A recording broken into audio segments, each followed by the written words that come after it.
Комроншоҳи Устопириён дар даври аввали чемпионати ҷаҳон 2021 дар вазни 90 килограмм бо ҷудочии кишвари Габон Адама Далекс Минстадиара даст ба гиребон шуд. Ин ҷудочӣ шинохтаи тоҷик дар вақти асосии сабқат бо иҷрои усули Учимата ва зари кор кард. Бори дуюм низ Комроншоҳ бо ҳамин усул ва зари дарёфта аз рӯи имтиёзи Иппон дастболо гардид ва ба даври дуюм роҳ ёфт.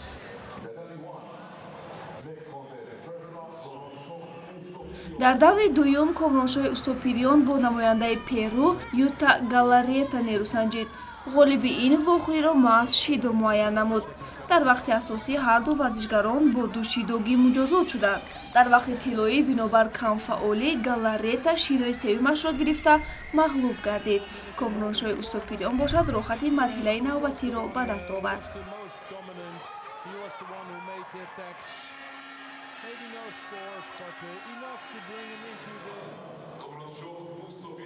Дар даври сеюм ҳарифи Комроншоҳ варзишгари 30-солаи шветсиягӣ 4 карат барандаи медали тиллои Гранд-слам ва 3 карат медали тиллои Гран-при Ньюман Маркус буд.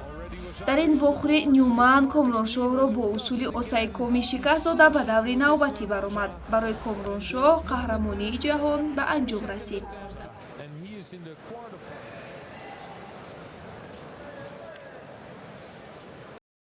Тибқи иттилои Федератсияи ҷудои Тоҷикистон, Комроншоҳи Устопириён пас аз ба даври сеюми чемпионати ҷаҳон роҳ ёфтанаш имтиёзи заруриро дарёфт ва рохати мустақими бозиҳои Олимпии Токиоро ба даст овард. Ёдовар мешавем, ки Комроншоҳи Устопириён дар вазни 90 килограмм дар радабандии олимпӣ дар минтақаи олимпӣ мавқеъ дорад. Намояндаи дигари Тоҷикистон дар ин вазн Ҷаҳонгир Маҷидов дар даври аввал бо варзишгари Швейтсария Сирил Гросклаус ба татамӣ баромад. Дар дақиқаҳои аввали ин қуввасанҷӣ Ҷаҳонгир пешдастӣ нишон дода тавонист як базаре ба даст орад, вале дар сонияҳои охири вақти асосӣ Гросклаус аз иштибоҳи Ҷаҳонгир истифода бурда ӯро дар ҳолати осайкомӣ нигоҳ дошт ва бо имтиёзи Иппон пирӯз шуд. Бо ҳамин ҳунарнамоии Ҷаҳонгир ҳам дар чемпионати ҷаҳон хотима ёфт.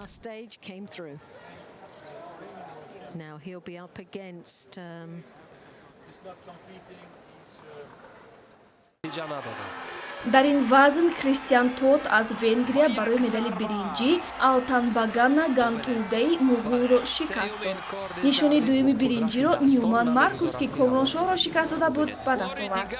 Барои медали тилло Никола Шеразадишвили испанӣ бо Давлат Бобонови узбек рақобат намуда ғолиб шуд ва дуюмин медали тиллои чемпионати ҷаҳонро ба даст овард. Шеразадишвили барандаи медали тиллои Мастерс, 4 карат барандаи медали тиллои Гранд-слам ва 2 карат барандаи медали тиллои Гран-при мебошад.